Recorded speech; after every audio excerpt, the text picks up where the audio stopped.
पाली भगवती मन्दिरमा दशैंको उमङ्ग, भक्तजनको घुइँचो।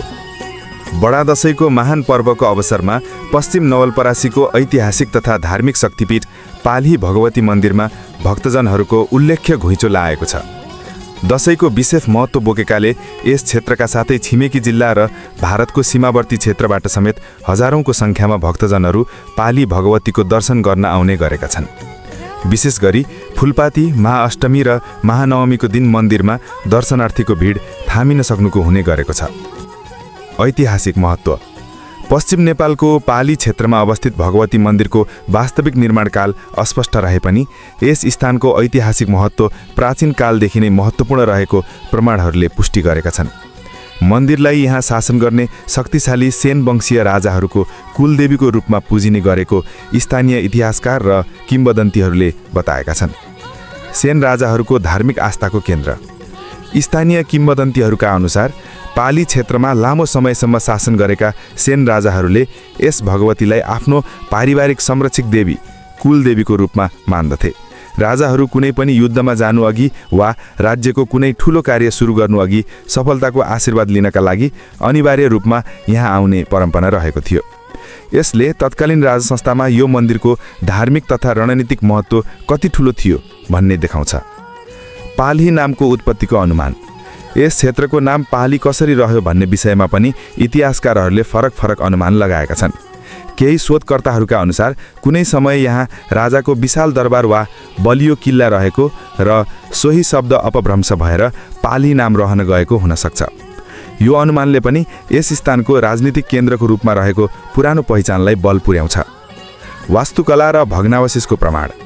मन्दिरको वास्तुकला र यहाँबाट प्राप्त भएका पुराना भग्नावशेषहरूको अध्ययन गर्दा यो स्थल सामान्यतया मध्यकाल वा त्यसभन्दा पनि पुरानो समयदेखि नै निरन्तर पूजा आराधनाको केन्द्र रहेको पुष्टि हुन्छ।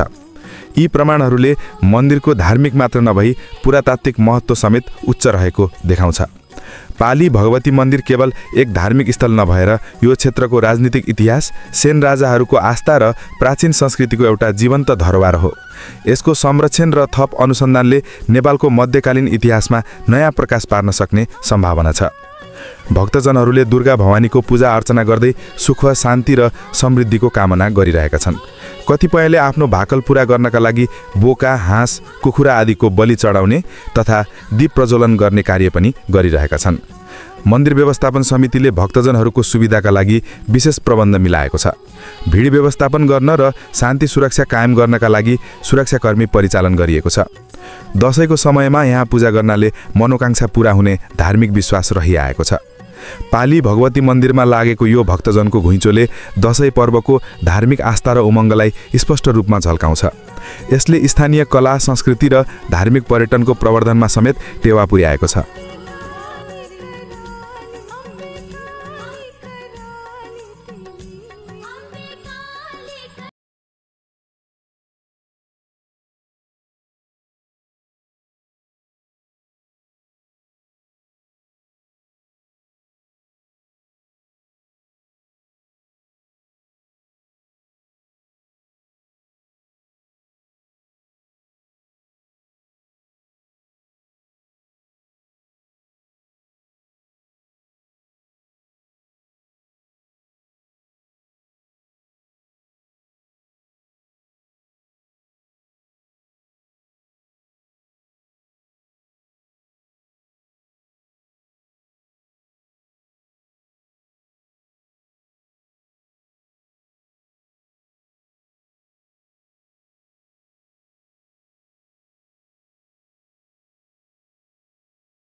सँग